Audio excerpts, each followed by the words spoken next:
क्षमा करिए आप सभी को। हेलो एवरीवन, सबने सेशन ज्वाइन कर लिया। आई विश आप सब मुझे बताइएगा, ऑडियो वीडियो दोनों चीजें क्लियर हैं?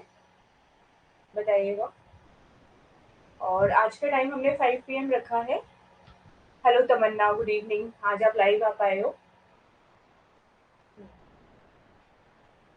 Hello Nishita, good evening. Good evening everyone. आज हम आगे का सेशन करेंगे, ठीक है? कल मेरी मिस्टेक की वजह से सेशन हम नहीं कर पाए। All clear, okay. कौन कौन सेशन में प्रेजेंट है बताइएगा। तो आज हम इकोनॉमिक सर्वे में फर्स्ट चैप्टर जो दिया हुआ है ना, वो है एग्जीक्यूटिव समरी। एग्जीक्यूटिव समरी का मतलब है जो 350 पेज का डॉक्यूमेंट है ना, उसको उसने हर चैप्टर का बहुत छोटा छोटा समराइज करके दिया हुआ है। लेकिन मैं आप सबको पहले वो कवर क्यों कराऊंगी, उसका रीजन है कि आपको एक बेसिक आइडिया हो जाएगा। आपको इंट्रो मिल जाएगा कि हमें पढ़ना क्या क्या है। और दूसरा, एग्जीक्यूटिव समरी बाकी सबसे इस बार अलग क्यों है, इस बार उन्होंने ग्राफिकल रिप्रेजेंटेशन बहुत ज्यादा यूज किया है। तो वो जो ग्राफ चार्ट्स उन्होंने यूज किए हैं वो हमें करने हैं, इंपॉर्टेंट है। एग्जाम में कभी भी डायरेक्ट क्वेश्चन वहां से पूछ लेंगे। हेलो विकास, गुड इवनिंग। तो काफी सारे स्टूडेंट इस टाइम पे ज्वाइन कर पाएंगे। कल हम 9 PM रख लेंगे। फिर जो भी टाइमिंग आप लोग बेस्ट बताएंगे उसी के अकॉर्डिंग हम डिसाइड कर लेंगे, क्योंकि एक दो स्टूडेंट को 5 बजे प्रॉब्लम थी, एक दो को 8 बजे, 9 बजे, तो ऐसे ही रहेगा। ठीक है, तो दो दो दिन का ऐसा कुछ करके हम मैनेज कर लेंगे सभी। ठीक है। और क्लास लास्ट में मुझे प्लीज रिमाइंड करा देना, मैं शेड्यूल कर दूं ताकि सेटिंग्स के साथ फिर आप उसको लैपटॉप पे भी व्यू कर पाए। हेलो कायनात, good evening, good evening. Hello Neetu, आपकी फर्स्ट क्लास है शायद से। आई होप पिछले वाली सेशन देख लिया होगा आपने। हेलो रेखा, गुड इवनिंग, गुड इवनिंग। हाँ, ठीक है। सो आई होप सबको पिछला सेशन समझ में आ गया होगा। तो बहुत ज्यादा हेलो अरुणा, आपके भी मैं फर्स्ट टाइम मिल रही हूँ आपसे, है ना? फर्स्ट क्लास है, मतलब इस वाले हमारे वाले कोर्स में मारू राजस्थान ऐप पे, है ना? तो चलिए स्टार्ट करते हैं। और कोई लर्नर प्रेजेंट है तो प्लीज मुझे बताइएगा, ताकि एटलीस्ट मुझे, और किसी को भी पर्सनल गाइडेंस चाहिए तो हम उस पे, मतलब मैं वो कर रही हूँ प्लान, जूम वाली ट्रेनिंग ले ली है मैंने। तो हेलो हिमानी, गुड इवनिंग। हाँ, रिकॉर्डेड क्लासेस देखते हो आप? अच्छा, ठीक है। तो कोशिश किया करें लाइव आने की। अब कल मैंने पूरा डिटेल डिस्कशन कर लिया था, तो सबके टाइमिंग्स अलग अलग है। 5 PM मुझे लगा सबको सूट करता है, एक 7:30 से 8 बजे का टाइमिंग सूट करता है, या फिर 9 बजे का टाइमिंग सबसे ज्यादा अप्रोप्रिएट टाइम जो मुझे समझ में आया वो 9 बजे है और 5 बजे है। तो हम कुछ सेशन 5 बजे रख लिया करेंगे, कुछ 9 बजे। मैं ये चाहती हूँ कि हर स्टूडेंट एटलीस्ट हफ्ते में 2 लाइव क्लास तो देखे और 2 रिकॉर्डेड देखे, तो भी आपको काफी बैलेंस्ड लगेगा। ठीक है, बाकी पर्सनली आप मुझसे कभी भी कनेक्ट कर ही सकते हो।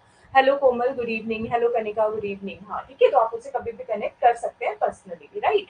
तो ये चीजें रहेंगी। और एक दो सेशन जो हमारे रहेंगे शायद मैं यूट्यूब पर डाल दूँ, ठीक है, ताकि लर्नर्स को पता चल जाए डेमो वीडियो के बारे में। अभी तक तो चले बिना देरी किए स्टार्ट करते हैं। ऑलरेडी मैंने बहुत कुछ बोल दिया है, और किसी को कोई डाउट क्वेरी हो सब मुझे अपने पर्सनल नंबर पे आप मुझसे पूछ सकते हैं। हेलो सुमन, आप न्यू लर्नर हो, आपने आजकल में ज्वाइन किया है, मैंने नेम देखा था। ठीक है, तो पिछला सेशन, फर्स्ट सेशन सब लोग देख लीजिएगा। पिछले सेशन में मैंने काफी कुछ कराया, स्टैट्स कराए हैं। ठीक है, और आज का सेशन भी काफी इंपॉर्टेंट है, इकोनॉमिक सर्वे। ठीक है। अर्ली मॉर्निंग बहुत कम बच्चे आएंगे निकिता, मैं तो ले लूंगी अर्ली मॉर्निंग, मैं खुश भी हो जाऊंगी लेकर, लेकिन लाइव स्ट्रेंथ बहुत कम चला जाएगा फिर हमारा।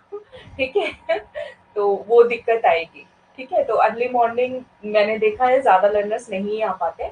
फिर भी मैं एक पोल कराऊंगी, ठीक है, सबको मैं पर्सनली ही पूछूंगी हर बच्चे को कौन सा टाइम है, और सबका एक चार्ट बना के जो सबसे ज्यादा मेजोरिटी का टाइम आएगा उस टाइम पे क्लास रख लेंगे। ठीक है, मैं फ्लेक्सी रखना चाहती हूँ, मैं चाहती हूँ हर बच्चा लाइव भी देखे, रिकॉर्डेड भी देखे। ठीक है, तो वो चीज है। चले स्टार्ट करते हैं। राजस्थान के बारे में थोड़ा बेसिक बताया गया है, इंपॉर्टेंट है, यहाँ से कौन कौन सा क्वेश्चन आ सकता है। एग्जीक्यूटिव समरी हम कर रहे हैं। तो राजस्थान को द लैंड ऑफ किंग्स कहा गया है, हम सबको पता है। हमारे यहाँ पे, मतलब अगर हम कितनी सारी डायनेस्टीज की बात करें तो ये राजाओं की भूमि है। ठीक है, चाहे हम मेवाड़ डायनेस्टी की बात करें, मारवाड़ डायनेस्टी की बात करें, ठीक है, और आमेर के अंदर डायनेस्टी की, कछवाहा डायनेस्टी की बात करें, तो राजस्थान को द लैंड ऑफ किंग्स के नाम से जाना जाता है, यानी कि राजाओं की भूमि के नाम से जाना जाता है। भारत के अंदर अगर हम क्षेत्रफल, ज्योग्राफिकल एरिया वाइज देखते हैं। हेलो खुशी, गुड इवनिंग। ठीक है, अच्छा, हेलो भूपेंद्र, गुड इवनिंग, आपका भी ज्वाइन हो गया। हाँ, राजस्थान ज्योग्राफी मंडे से स्टार्ट कर देंगे, ठीक है। हफ्ते में 2 सेशन, अगर आप रिकॉर्डेड बोलेंगे तो मैं रिकॉर्डेड डाल दूंगी। स्टैटिक का वो मुझे आपका सजेशन अच्छा लगा था, तो मैं स्टार्ट कराऊंगी स्टैटिक पार्ट, ठीक है। तो टेंशन मत लो, करंट इकोनॉमिक सर्वे और स्टैटिक साथ साथ हो जाएगा, ठीक है, मैं करा दूंगी। हाँ, करा दूंगी। राजस्थान ज्योग्राफी तो बहुत ईजी है, वो करवा दूंगी मैं, कोई दिक्कत नहीं आएगी उसमें, ठीक है। चले, तो लार्जेस्ट स्टेट इन इंडिया है अगर हम ज्योग्राफिकल एरिया क्षेत्रफल के हिसाब से देखें तो, ठीक है। इससे पहले मध्य प्रदेश था, छत्तीसगढ़ बना जब से, उसके बाद से राजस्थान जो है भारत का ज्योग्राफिकल एरिया वाइज सबसे बड़ा स्टेट है। अगर हम बात करें कितने जिले हैं और कितने संभाग हैं, ठीक है, डिविजन्स कितने हैं और कितने डिस्ट्रिक्ट्स हैं, ठीक है। तो देखिए, राजस्थान को अच्छे एडमिनिस्ट्रेशन के लिए, अच्छा प्रशासन हो सके, उसके लिए पहले हमने कुछ संभाग में बांटा है, डिविजन्स जिसको बोलते हैं, और कुछ हमने फिर डिविजन्स को आगे डिस्ट्रिक्ट के अंदर डिवाइड किया हुआ है, ठीक है। ये मैं इसलिए बता रही हूँ क्योंकि यूट्यूब पे किसी ने पूछा था मैम डिवीजन क्या होते हैं। तो जैसे भारत एक पूरा कंट्री है, उसको स्टेट्स में बांटा गया है इजी प्रशासन के लिए, आसान एडमिनिस्ट्रेशन के लिए। सिमिलरली, ठीक है, इसी तरीके से राजस्थान को एडमिनिस्ट्रेशन को आसान बनाने के लिए कुछ डिवीजन, संभाग और कुछ जिलों के अंदर बांटा गया है।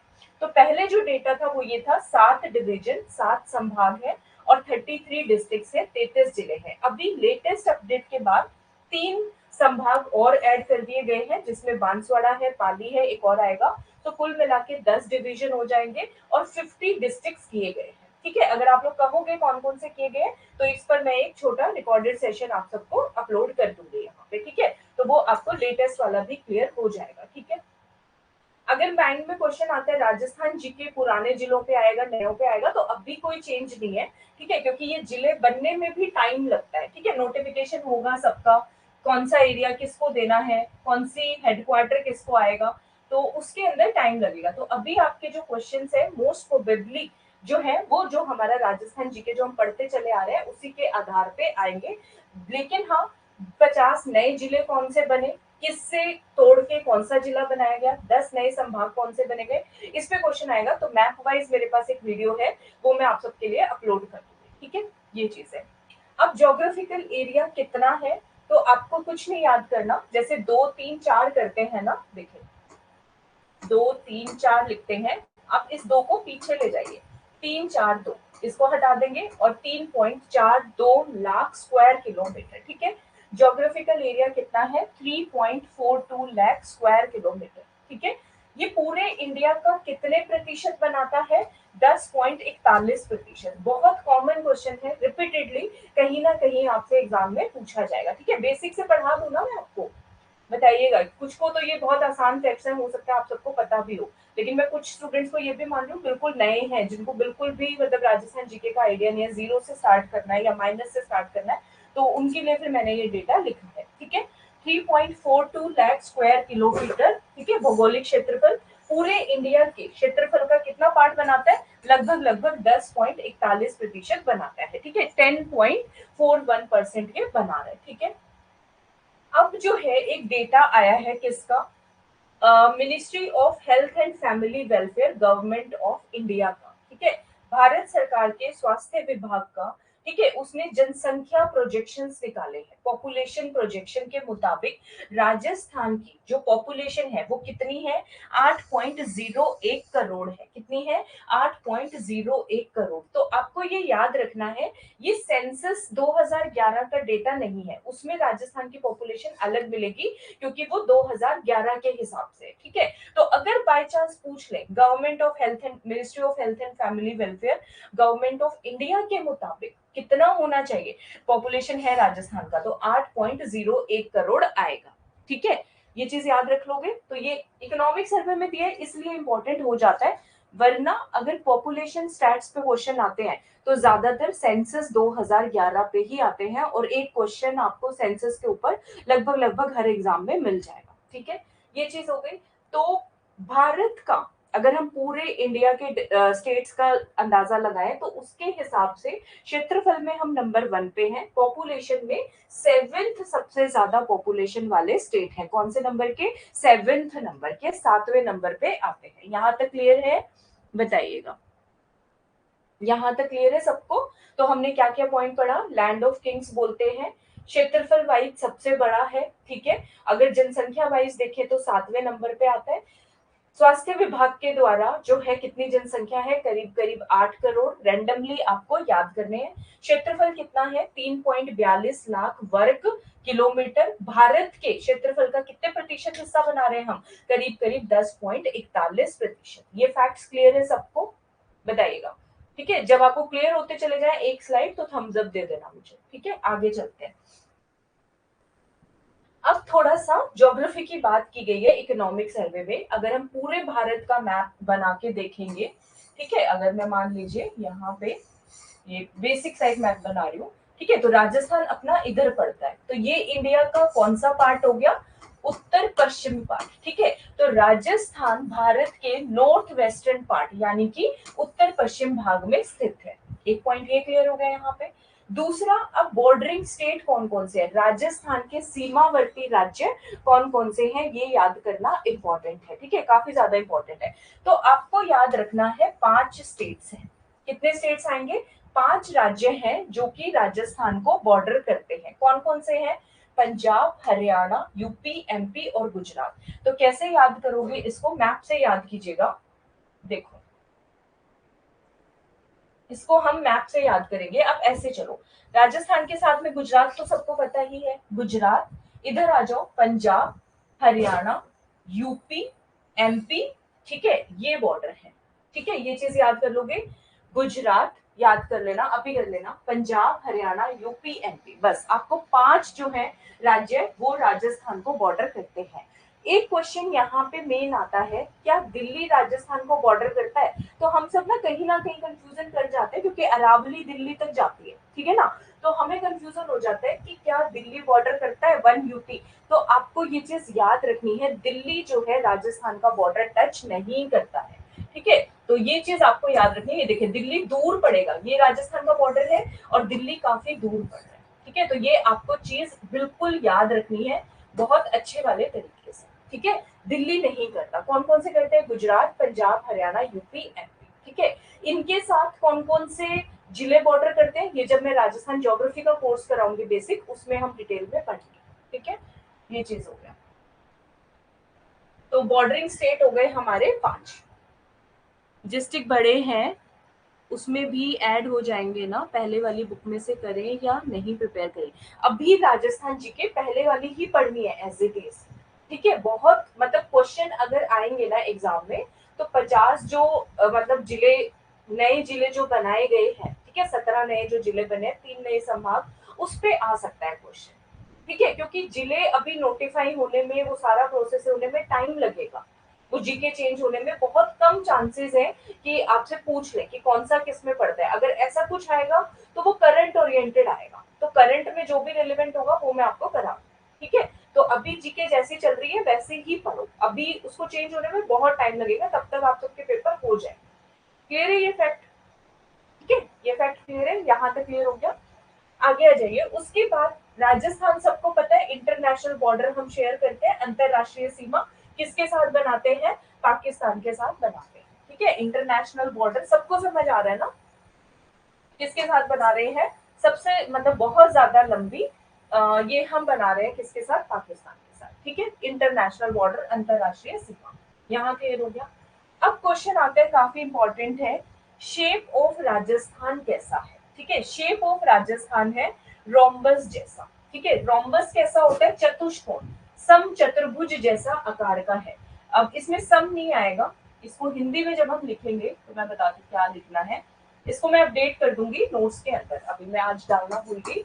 विषम चतुष्कोण, ठीक है। तो इंग्लिश में तो सिंपल याद करना है, रोम्बस शायद है। रोम्बस मतलब ऐसा आपको बनाना है स्ट्रक्चर, ये शेप, ठीक है। राजस्थान का शेप कैसा है, रोम्बस लाइक है। अगर हिंदी में याद करेंगे तो विषम चतुष्कोण मतलब जो चारों साइड्स है वो बराबर नहीं है, ठीक है। स्क्वायर नहीं है, वर्ग किलोमीटर नहीं है। देखो, ऐसे, ऐसे, यू और यू, क्लियर है सबको, ठीक है। तो कौन सी शेप बना रहा है, ये रोम्बस शेप बना रहा है, ये याद रखना है। जो हिंदी मीडियम के बच्चे हैं वो विषम चतुष्कोण याद रखेगा, ठीक है। ये चीज हो गया। अब क्वेश्चन आता है लेंथ राजस्थान की कितनी है, और विड्थ यानी कि लंबाई और चौड़ाई। तो लंबाई चौड़ाई कैसे नापते हैं ये पता होना चाहिए, इंपॉर्टेंट है। लंबाई हम नापेंगे ईस्ट टू वेस्ट, ठीक है, यानी कि ये जो हम निकालते हैं इसको बोलते हैं ईस्ट टू वेस्ट। इसको क्या बोलेंगे? लंबाई। राजस्थान की लेंथ कितनी है, ठीक है। और साउथ टू नॉर्थ या नॉर्थ टू साउथ जो हम निकालेंगे इसको हम बोलते हैं विड्थ यानी कि चौड़ाई, ठीक है। बहुत कम डिफरेंस है, लंबाई ज्यादा है चौड़ाई कम है। लंबाई कितनी है? 869 किलोमीटर। देखो यहाँ पे याद कीजिएगा 869, 869, ठीक है। चौड़ाई कितनी है? 826 किलोमीटर। इनका डिफरेंस पे क्वेश्चन आता है कि राजस्थान की लंबाई और चौड़ाई में डिफरेंस कितना है। तो याद हो तो क्षेत्रफल हमने क्या याद किया? 3.42, ठीक है। 3.4 लिखो, उसको उल्टा करो 43 किलोमीटर। राजस्थान की लंबाई और चौड़ाई का डिफरेंस कितना है? 43 किलोमीटर। 869 माइनस 826। ये पॉइंट क्लियर है सबको? यहाँ तक क्लियर है? बताइएगा। ओके, लंबाई समझ में आ गया? लंबाई ज्यादा है चौड़ाई कम है, दोनों का अंतर कितना है? 43 किलोमीटर, ठीक है। फिर मैं आपको इनके लैटिट्यूड लॉन्गिट्यूड भी ट्रिक से याद करवा दूंगी, ठीक है, ज्योग्राफी वाले में, ठीक है। अभी याद करना है, अभी भी हम कर सकते हैं। देखो यहाँ पे बहुत सिंपल है। कर्क रेखा ट्रॉपिक ऑफ कैंसर जो है वो राजस्थान से पास करती है, ठीक है। 23.5 डिग्री उत्तरी अक्षांश यानी कि 23 डिग्री 30 मिनट्स नॉर्थ लैटिट्यूड, ठीक है, लैटिट्यूड ये पास करता है। अब ये याद करो, देखो यहाँ पे कितना है? 23 डिग्री 30 मिनट बोला जाता है। 3 मिनट कराओगे तो गलत हो जाएगा, वो पेपर में आपको ऐसे ही फंसाएगा। जब लैटिट्यूड पूछेगा 23 डिग्री 3 मिनट दे देगा, 3 मिनट नहीं है 30 मिनट है, ठीक है। समझ गए ना? इसको ऐसे लिखा जाता है, एक मिनट देती है, 23 डिग्री 30 मिनट ऐसे, ठीक है। अब यहाँ पे सबसे नीचे वाला जो नंबर है ना, नॉर्थ लैटिट्यूड, याद रखो ये सबसे कम डिग्रीज में है, ठीक है। 23 डिग्री 30 मिनट। अब अगर हम ऊपर से देखेंगे इसका नॉर्थ लैटिट्यूड वो कितना है? 23 डिग्री 3 मिनट से, एक मिनट एक मिनट, हाँ नहीं नहीं, 23 डिग्री 3 मिनट याद रखना कर रही है, 23 डिग्री 3 मिनट आएगा, हाँ सॉरी। देखो कर्क रेखा जो है वो कितना होता है? 23.5 डिग्री। तो 23 डिग्री 3 मिनट कर्क रेखा राजस्थान से पास करेगी, लोवेस्ट जो है, सबसे लोवेस्ट वाले जो बांसवाड़ा डिस्ट्रिक्ट है वहां से, ठीक है। राजस्थान का जो सबसे दक्षिणी कोना है, जो सदर्न मोस्ट पॉइंट है, वो कितने लैटिट्यूड पे फॉल करता है? 23 डिग्री 3 मिनट पे। तो क्वेश्चन में आपको वो 30 मिनट दे देगा, इस तरीके से वो फंसाता है, ठीक है। तो याद रखना है सबसे कम नंबर आएगा 23 डिग्री 3 मिनट, ठीक है। यहां से लेकर के ऊपर तक याद रखो 30 डिग्री 12 मिनट, ठीक है। कितना है? 30 डिग्री 12 मिनट। अब आपको एक नंबर याद रखना है, 23 डिग्री 3 मिनट है, 23 कितना होता है? 69। 69 डिग्री इसका लॉन्गिट्यूड बनाएगा। क्या बनाएगा? उसको क्या बोलते हैं हिंदी में? देशांतर बनाएगा, ठीक है। क्या बनाएगा? देशांतर। तो यहाँ पे आ जाएगा 69 डिग्री और अगेन वही 30 मिनट्स, 30 मिनट्स पूर्वी देशांतर, ठीक है, यानी कि ये हो गया ईस्ट लॉन्गिट्यूड, ठीक है। अब इसके अंदर मैं ये कह रही हूँ 10 आप जो है ऐड कर दो तो 79 बन रहा है, थोड़ा सा माइनस कर दो तो 78 डिग्री 17 मिनट ये आपका बन जाएगा, ठीक है। इसको अगर आपको छोटा ड्रॉ करना है ना, याद करने के लिए, नोट्स बनाने के लिए, तो मैंने ऐसा नोट्स, वो मैं नोट्स दूंगी आपको, मैंने बनाए हैं वो, तो आपको टेंशन नहीं लेना उसका। ऐसे आप बहुत छोटा सा बना सकते हो याद करने के लिए ये, ठीक है। तो नॉर्थ लैटिट्यूड कितना हो गया? 30 डिग्री 3 मिनट, ठीक है। यहां से लेके 30 डिग्री 12 मिनट तक ये हो गया, ठीक है। आपको कुछ नहीं करना, ये 3 मिनट उठाना है, इसके पीछे एक जीरो लगानी है, 3 चौके 12, ऐसे ही रैंडम याद होंगे। अब 23 तिया 69, तो 69 डिग्री 30 मिनट, ठीक है। इसके अंदर 10 के करीब जोड़ने हैं, तो 78 डिग्री 17 मिनट, ऐसे आप बना के रख सकते हो। तो ये वैसे ज्योग्राफी में चले गए बट कोई बात नहीं, ठीक है। तो ये इसके क्या हो गए? लैटिट्यूड और लॉन्गिट्यूड हो गए, ठीक है। ये वाला जो है ये अक्षांश रेखा है, इसको हम लैटिट्यूड बोलते हैं, ठीक है। और 69 डिग्री, और ये जो हमने बनाए हैं ये इसके लॉन्गिट्यूड है। इस पे कभी भी क्वेश्चन आ सकता है, इंपॉर्टेंट है, पहले भी आया हुआ है। यहाँ तक क्लियर है सबको? बताओ, सबको आगे समझ में? ठीक है, कुछ नहीं करना। 23 डिग्री 3 मिनट याद रखो, 23 से 30 डिग्री 12, 23 या 69, 69 - 10, इतना याद रख लोगे तब भी आपका एग्जाम में काम चल जाएगा। ठीक है, आगे चलते हैं।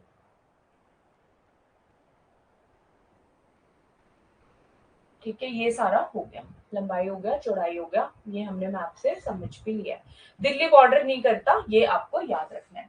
अब जो नेक्स्ट पॉइंट है ये काफी इंपॉर्टेंट है। ठीक है, southern part of state is about 225 kilometre away from Kutch. Kutch से कितना डिस्टेंस है, ये आपको कहाँ पे काम आएगा? ज्योग्राफी में काम आएगा जब हम क्लाइमेट समझेंगे राजस्थान का। ठीक है, और अरब सागर से कितनी दूरी पर है, ये फैक्टर जो है ज्योग्राफी में क्लाइमेट पढ़ने में बहुत ज्यादा काम आएगा, याद रखिएगा इसको। तो राजस्थान का जो दक्षिणी भाग है ये कच्छ से कितनी दूर है? 225 किलोमीटर की दूरी पर है।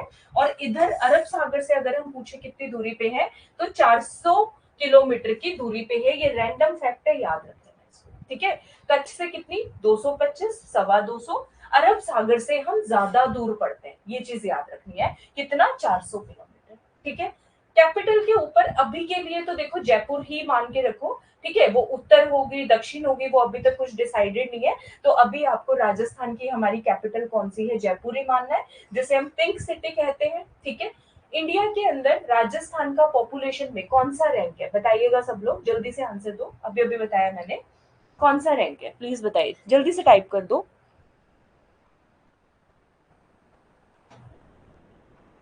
अभी तो किया है हमने, अभी अभी किया है ना।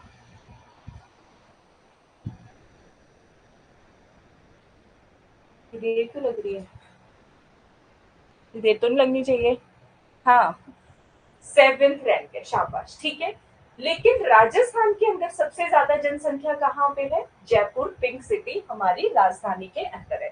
तो ये पॉइंट आपको याद रखना है, मैक्सिमम पॉपुलेशन। स्पीड ठीक है ना, बता रहे। ठीक है, अब राजस्थान में स्मार्ट सिटीज कितने हैं? ठीक है, तो याद रखो अजूका। ठीक है, क्या याद रखना है आपको? अजूका,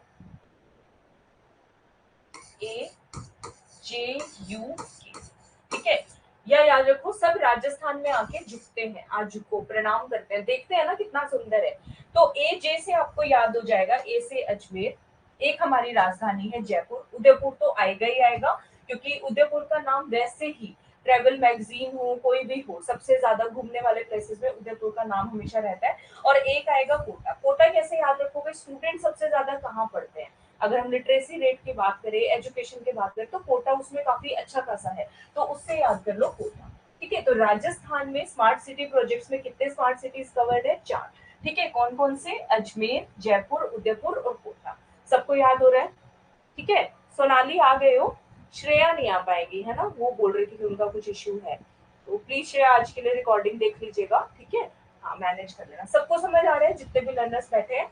तो राजस्थान की, आप जो है ना, जो मैं आपको बताती हूँ, लिखने विखने नोट्स बनाने पे फोकस मत किया करो। जितना पढ़ रहे होते हो ना उसको साथ साथ 2 बार 3 बार मन मन में रिवाइज किया करो, या बोल बोल के, अगर बोल सकते हो, कोई नहीं बैठा पास में तो। ठीक है, तो राजस्थान कच्छ से कितनी दूरी पे है? 225 किलोमीटर।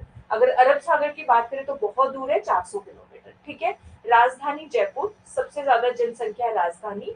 4 स्मार्ट सिटी है कहाँ पे? एक राजस्थान का दिल है अजमेर, हार्ट ऑफ राजस्थान किसको बोलते हैं? अजमेर को। एक राजस्थान की कैपिटल है जयपुर, एक लेक सिटी है उदयपुर, और एक याद कर लो एक तरीके से एजुकेशन सिटी कोटा। ऐसे याद रखना आपको। ठीक है, आपको कुछ ना कुछ लिंक करके, कुछ ना कुछ कनेक्ट करके याद रखना है। अब आपको याद रखना है मन ही मन में, जब आप रिवाइज करते हो कैसे, फिर मैं आपको बताऊंगी जिस नोट्स कैसे। अच्छा, मैम ने लैटिट्यूड लॉन्गिट्यूड समझाया था, सबसे नीचे 23 डिग्री 3 मिनट। ठीक है, फिर 3 के पीछे 10 लगाना है, 30 डिग्री 12 मिनट, 3 चौके 12। फिर 23 या 69, 69 डिग्री कितना मिनट था? 18, 9 दूनी 18, 6 9 18 बन रहा है वो।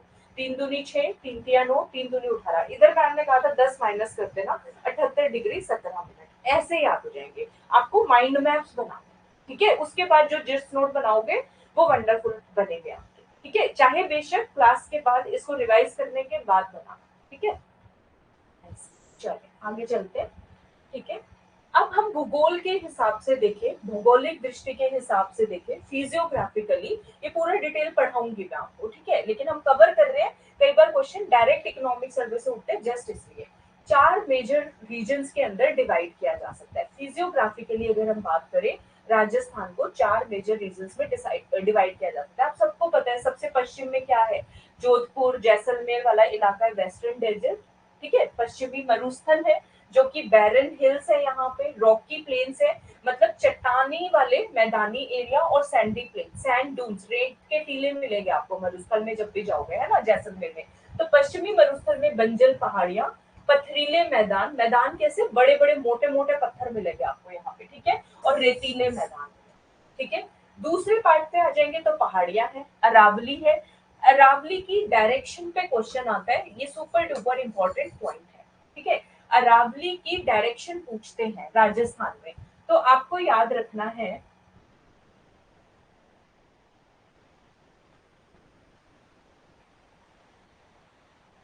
अरावली किस दिशा में वो करती है, तो साउथ वेस्ट से लेकर नॉर्थ ईस्ट तक, ऐसे, ठीक है। तो अरावली जो है रन करती है गुजरात से लेकर दक्षिण पश्चिम से लेकर राजस्थान के नॉर्थ ईस्ट में, कहाँ तक जाती है, दिल्ली के राष्ट्रपति भवन तक जाती है, ठीक है। हाँ, साउथ वेस्ट से नॉर्थ ईस्ट पे भी क्वेश्चन आ सकता है, नॉर्थ ईस्ट से साउथ वेस्ट पे भी आ सकता है, आपको डायरेक्शन याद करनी है, दक्षिण पश्चिम नॉर्थ ईस्ट, ठीक है। गुजरात का याद रह जाएगा, तो आप अगर भूल भी जाते हो ना कभी, तो ऐसे ड्रॉ करके देख लिया करो, नॉर्थ साउथ ईस्ट वेस्ट। अच्छा, ये वाला कोना कौन सा हो गया, साउथ वेस्ट हो गया, ये वाला कोना कौन सा हो गया, नॉर्थ ईस्ट, ऐसे डायगनली क्रॉस करती है। और राजस्थान को अरावली पहाड़ी दो अनइक्वल पार्ट में डिवाइड करती है, इधर वाला पार्ट होता है करीब करीब 60% और इधर वाला पार्ट जो रह जाता है वो होता है 40%, ठीक है। ये पॉइंट याद कर लोगे, ये डायरेक्शन सुपर डुपर इंपॉर्टेंट है, साउथ वेस्ट से नॉर्थ ईस्ट, ठीक है, दक्षिण पश्चिम से उत्तर पूर्व। क्लियर है, बोर तो नहीं हो रहे, बता देना। ये हो गया, ठीक है। तीसरा पार्ट है ईस्टर्न प्लेन, ठीक है, पूर्वी मैदानी क्षेत्र, जहाँ पे नदी बहेगी, ठीक है, जहाँ पे खेती बाड़ी अच्छी होगी, जहाँ पे भूमि बहुत अच्छी है, रिच अलूवियल सॉइल, जिसको हम क्या बोलते हैं, जलोढ़ मिट्टी मिलेगी यहाँ पे आपको, ठीक है। तो यहाँ पे खेती बाड़ी अच्छी होगी, ईस्टर्न प्लेन वाला एरिया यहाँ पे आ जाएगा, ठीक है। उसके बाद है साउथ ईस्टर्न प्लेटू, दक्षिण पूर्वी पठार, ये सारा कराऊंगी ज्योग्राफी वाले सेशन में, आपको सारा देखने को मिलेगा।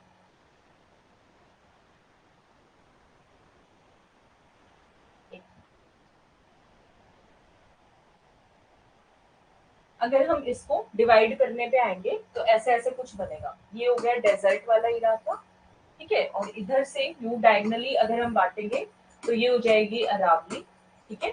ये वाला एरिया हो जाएगा ईस्टर्न प्लेन वाला एरिया, ठीक है। और ये जो पार्ट बनेगा बांसवाड़ा डूंगरपुर से, ऐसे हम एक लाइन ड्रॉ करेंगे करीब करीब ऐसे, तो ये वाला एरिया बनेगा हमारा साउथ ईस्टर्न प्लेटू, दक्षिण पूर्वी पठारी वाला भाग, ठीक है। तो राजस्थान को ऐसे चार भागों में बांटा गया, क्लियर है, डेजर्ट, अरावली, ईस्टर्न प्लेन और साउथ ईस्टर्न प्लेटू, चार अलग अलग डिफरेंट फिजियोग्राफिक डिविजन हमें यहाँ पे देखने को मिलती है, क्लियर है, बताओ, डन है यहाँ तक सबको अच्छे से,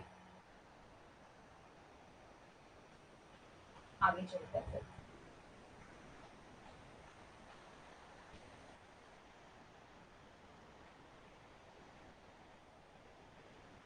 ठीक है, क्लियर है, बता नहीं रहे हो, बताओ, ठीक है, चले आगे चलते हैं।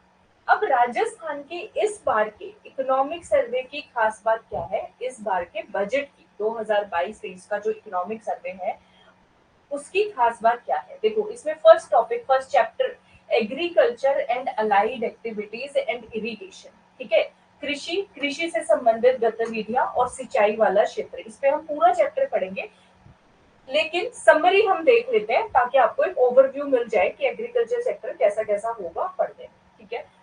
इस पे मैं ये मान रही हूँ कि इस टॉपिक पे क्वेश्चन आना चाहिए इस बार, जब भी कोई नई चीज ऐड होती है ना उसके ऊपर क्वेश्चन आना इम्पोर्टेंट होता है, जैसे 50 जिले जो बन गए हैं अभी, 3 नए संभाग बन गए, उस पर क्वेश्चन आ जाएगा कि किस दिन घोषणा हुई, ठीक है, और कौन सा जिला कौन से जिले में से निकल के बनाया गया, कौन सा डिस्ट्रिक्ट हेडक्वार्टर बना, इस तरह के क्वेश्चन आ सकते हैं, नई चीज हुई है। सिमिलरली राजस्थान में पहली बार ऐसा हुआ है for the first time agriculture budget, कृषि बजट, जैसे भारत सरकार की अगर हम बात करें, पहले जो हमारा रेलवे बजट होता था अलग से आता था, है ना, तो उसी तरीके से एग्रीकल्चर बजट जो है वो अलग से पेश किया गया, कृषि बजट अलग से पेश हुआ। ठीक है, तो इस पे क्वेश्चन आ जाएगा कौन से थॉट, कौन से आइडिया के साथ एग्रीकल्चर बजट को अलग से पेश किया गया, तो ये याद रखना है, समृद्ध किसान खुशहाल राजस्थान, यही टैगलाइन, 4-5 टैगलाइन देके आपको पूछ लेंगे। ठीक है, तो आपको याद रखना है राजस्थान में पहली बार है कि राजस्थान का अलग से एक कृषि बजट 2022-23 पेश किया गया है, जिसकी टैगलाइन, जिसकी मेन मतलब थीम आप बोल सकते हो क्या है, समृद्ध किसान खुशहाल राजस्थान। ये याद करना है, रट लेना, कभी भी पूछ लेना।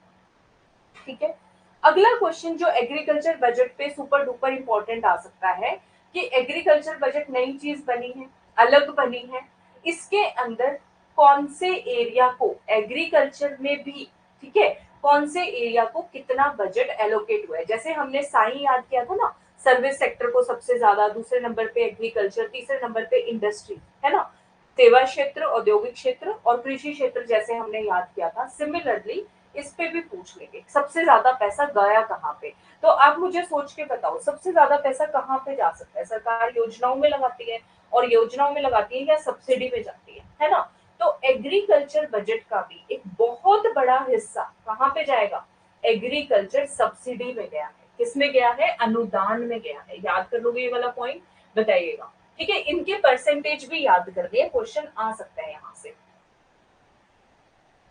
कितना है ये, एग्रीकल्चर सब्सिडी यानी कि कृषि अनुदान के लिए कितना प्रतिशत हिस्सा गया है, 37.83, 37.83%। कैसे याद करोगे, 3 7 7 के बाद 8 फिर 3 अगेन, ठीक है, 3 से शुरू हो रहा है, 3 पे ही खत्म हो रहा है, बीच में 7 आ रहा है, ऐसे याद करना है। 37.83% एग्रीकल्चर सब्सिडी, क्लियर है। ठीक है, दूसरा अब किसके अंदर जाएगा, दूसरा जाएगा, सरकार लोन माफ कर देती है, सुना होगा आपने, किसानों के कर्जे माफ हुए, है ना, तो दूसरा बड़ा हिस्सा एग्रीकल्चर बजट का जाएगा एग्रीकल्चर लोन्स के अंदर, कृषि ऋण के अंदर, कितना है वो, 25.68%, 25.68%। इसको कैसे याद करोगे कि लोन में कितना चला गया, एक चौथाई भाग गया, 100 का 1/4 कितना होता है, 25%, तो 2568 याद हो जाएगा, 25.68, ये नंबर्स पे याद करना है। ठीक है, मुझे इंपॉर्टेंट लग रहे हैं, जो जो मुझे लग रहा है मैं बता रही हूँ अपने उससे आइडिया से आपको। ठीक है, एग्रीकल्चर क्रेडिट 25.68%, क्लियर है सबको, बताओ। अब जो दो मेन काम थे, आप ऐसे याद करो, किसानों को सबसे ज्यादा एग्रीकल्चर बजट का हिस्सा गया उनको राहत देने में, राहत कैसे दोगे, सब्सिडी से, उनके लोन चुकाने में। ठीक है, तो एग्रीकल्चर क्रेडिट हो गया और दूसरा हो गया एग्रीकल्चर लोन, 37.83%, 25.68%। अब एग्रीकल्चर में और ज्यादा चीजें कैसे आएंगी, किसी के खेत में मान लीजिए सोलर प्लांट लग जाए, उसके बिजली की समस्या दूर हो जाएगी, तो हम क्या बनाएंगे, इंफ्रास्ट्रक्चर बनाएंगे, ढांचा, बुनियादी ढांचा तैयार करेंगे। तो तीसरा सबसे ज्यादा जो एलोकेशन गया है वो किसके अंदर गया है, इंफ्रास्ट्रक्चर डेवलपमेंट। ठीक है, 25 के बाद कितना, 10 कम करो, 15%, कितना, 15.13%, बुनियादी ढांचा विकास में कितना, 15.13%। यहां तक क्लियर है, टॉप 3 याद हो गए, इनको आपको आगे पीछे करके जब मैं टेस्ट बनाऊंगी ना इसका, तो सारे क्वेश्चन डालूंगी इसके ऊपर, तो वो पूछ लेंगे ज्यादा से कम में अरेंज करो, तो पहले नंबर पे इंफ्रास्ट्रक्चर दे देंगे, दूसरे पे एग्रीकल्चर क्रेडिट, तीसरे पे सब्सिडी, ऐसे आगे पीछे करके आपको टॉप 4 या टॉप 5 या बॉटम 4 बॉटम 5 भी अरेंज करने को मिल सकते हैं क्वेश्चन। क्लियर है, बताइएगा, पहले 3 याद हो गए, सब्सिडी, क्रेडिट और उसके बाद इंफ्रास्ट्रक्चर। हिंदी में कैसे याद करोगे, अनुदान, ऋण, कृषि ऋण और हमारा बुनियादी ढांचा विकास। क्लियर है, बताओ जल्दी से बताओ। ठीक है, ये चीज हो गई। उसके बाद चौथे नंबर पे सबसे ज्यादा शेयर एग्रीकल्चर बजट का जाएगा रिस्क मैनेजमेंट में, जोखिम मैनेजमेंट में। ठीक है, किसके अंदर जाएगा, जोखिम प्रबंधन में, कितना, 5.66%। रिस्क मैनेजमेंट में कितना जाएगा, 5.66%। क्लियर है सबको, आई होप सबको क्लियर होगा। 5.66%। उसके बाद किसानों की सिक्योरिटी, सोशल सिक्योरिटी में 5.34%। ये टोटल कितने भाग में डिवाइड है? 9 भाग में डिवाइड है। आप कहोगे याद कैसे करें? हम याद करेंगे टॉप 5 और बॉटम 4 का चंक बनाएंगे। एक पैकेट में हम याद करेंगे टॉप 5, एक पैकेट में याद करेंगे बॉटम 4। इजीली याद हो जाएंगे। टॉप 5 याद हो गए, परसेंटेज बाद में करना, पहले मेरे साथ साथ बोलना। मेरी कोशिश रहती है क्लास में 3 बार रिवाइज करके जाऊं। एग्रीकल्चर क्रेडिट हो गया, सबसे पहले एग्रीकल्चर सब्सिडी, ठीक है, 37.83%। दूसरे नंबर पे एग्रीकल्चर लोन 25.68%। तीसरे नंबर पे infrastructure development, right, infrastructure development का कितना था? 25 का 10 का 15 पॉइंट समथिंग, ठीक है। चौथे नंबर पे क्या आएगा? Risk management 5.66%। और पांचवें नंबर पे आ जाएगा सोशल सिक्योरिटी, जो कि कितना है? 5.34%। ठीक है, अगर आप भूल गए हो 15 पॉइंट कितना था, दोबारा देख लो, 15.13%। टॉप 5 एलोकेशन याद हो गए। अब हम याद करेंगे बॉटम 3। एक क्वेश्चन इस पे कैसे आ सकता है कि एग्रीकल्चर बजट के अंदर सबसे ज्यादा और सबसे कम शेयर किसको दिया गया है? ठीक है, तो दो वो आगे पीछे करके 4 ऑप्शंस देके आपको क्वेश्चन देंगे एग्जाम में। क्लियर है? सब लोग जवाब दिया करो प्लीज, बताओ शाबाश। मुझे तसल्ली नहीं होती ना, मुझे पता नहीं चलता समझ आ गया नहीं आ गया।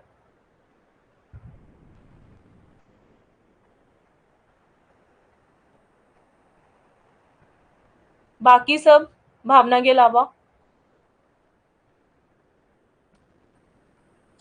रेखा और बाकी सब? हाँ, क्रिस्टल क्लियर, ऐसे लिखा करो, ठीक है।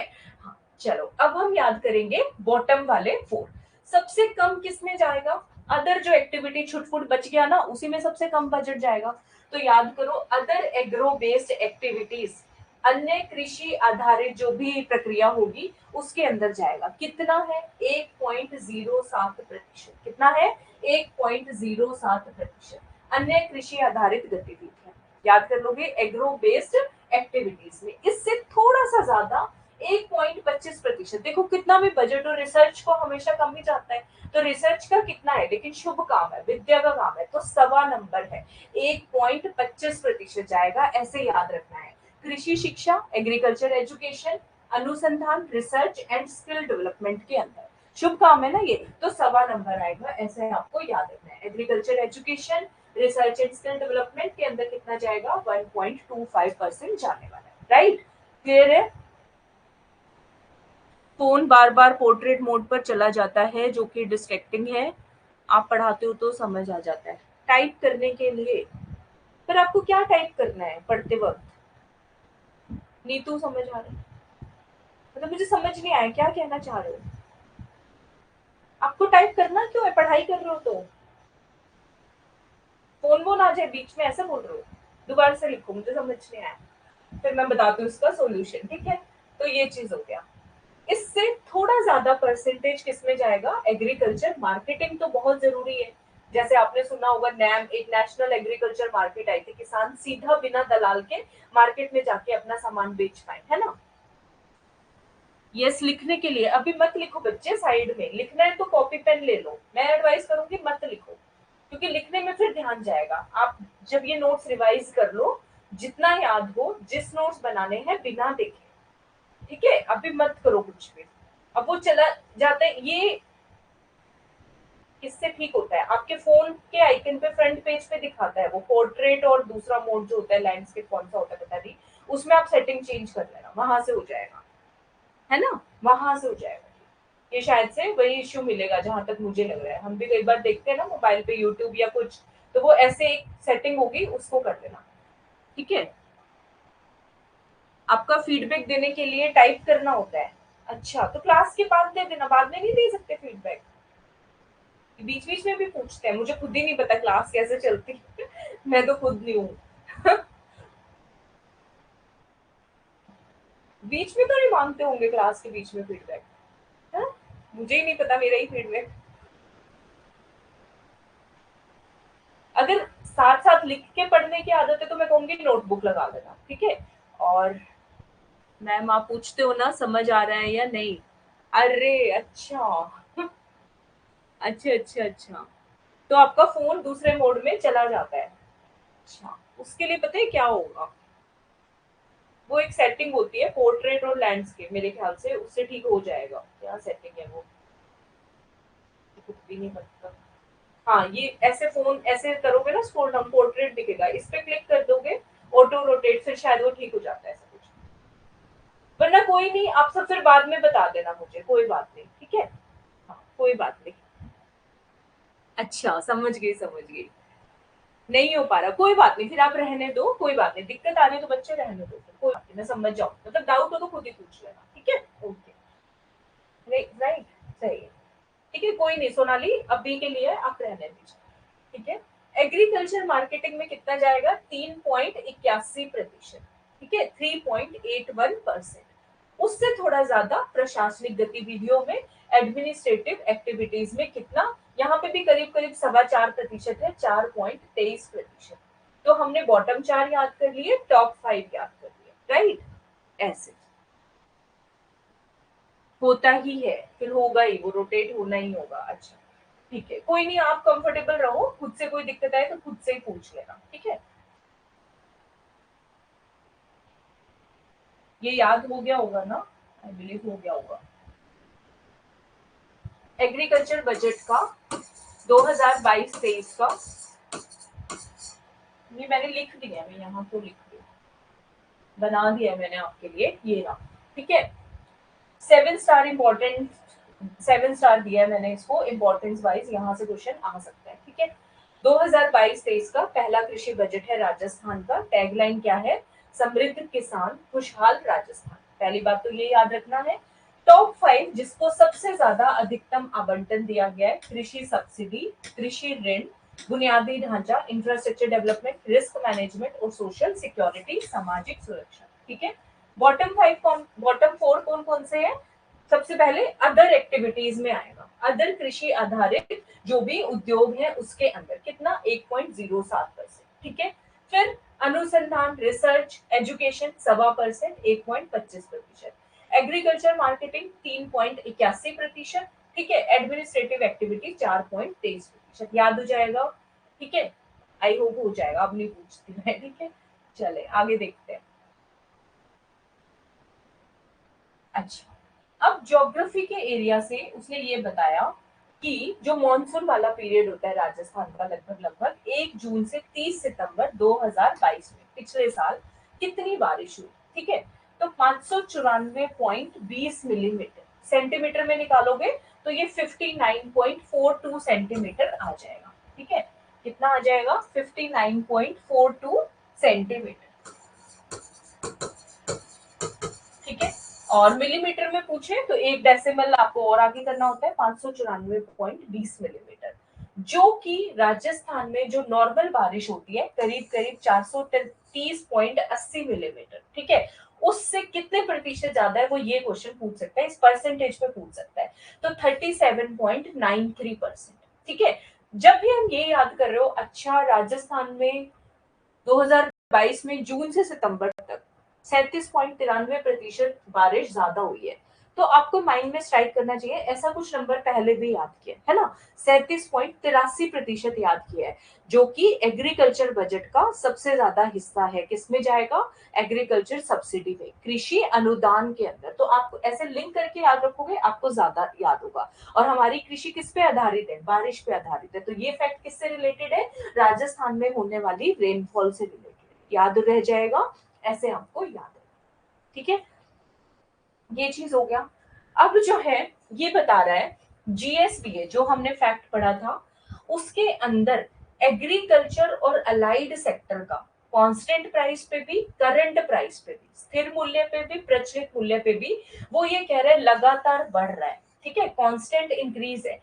अब यहाँ पे अगर आप वो साई वाला चार्ट देखोगे ना, तो उसमें एग्रीकल्चर का जो ग्राफ है वो ऊपर नीचे दिखेगा आपको थोड़ा सा, वो हम शेयर बेसिस पे पढ़ते हैं, ठीक है। इंडस्ट्री का कितना है, एग्रीकल्चर का कितना है, उसका तो उसका या तो कैलकुलेशन मेथड डिफरेंट है, दूसरा यहाँ पे ये पिछले जो है 10 सालों का कैलकुलेट कर रहे हैं, तो इन्होंने जो ओवरऑल डेटा निकाला, दूसरा एक तो वहां पे हम सिर्फ एग्रीकल्चर देखते हैं, यहाँ पे अलाइड सेक्टर भी शामिल हो गए, ठीक है। तो अगर क्वेश्चन आए कि पिछले 10 सालों से जीएसबीए के अंदर एग्रीकल्चर और अलाइड सेक्टर का जो वो है शेयर है वो लगातार बढ़ रहा है, तो वो स्टेटमेंट करेक्ट करके आओ।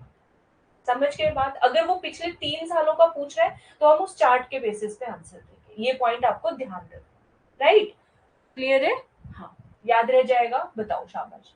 ठीक है, ये चीज याद रख लीजिएगा। एग्रीकल्चर और अलाइड सेक्टर का जीएसवीए के अंदर लगातार कांस्टेंट प्राइस पे भी करंट प्राइस पे इंक्रीज हो रहा है। कैसे बता रहा है वो ऐसे बता रहा है, देखो 2011-12 में शेयर था 1.19 लाख करोड़, ठीक है।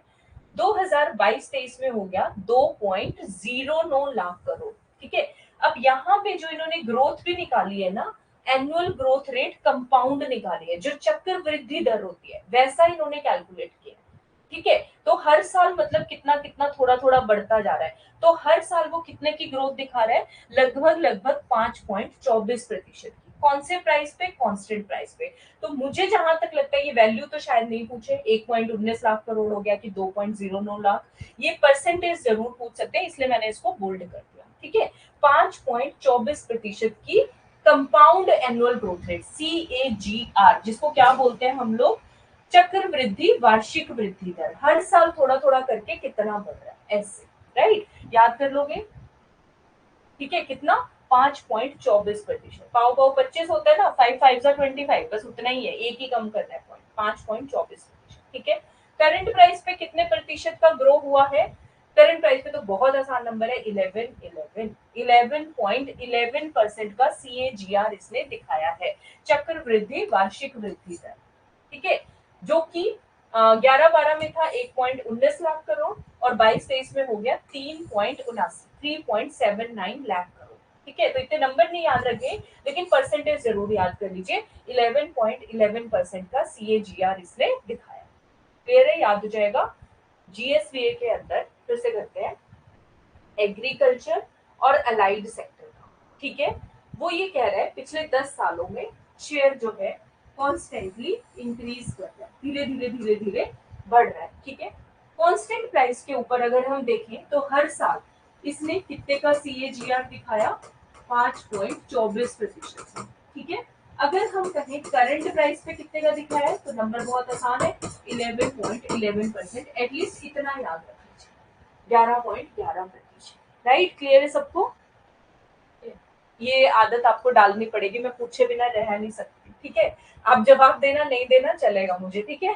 हाँ, क्योंकि फिर प्रॉब्लम होगी अदरवाइज आपको ठीक है।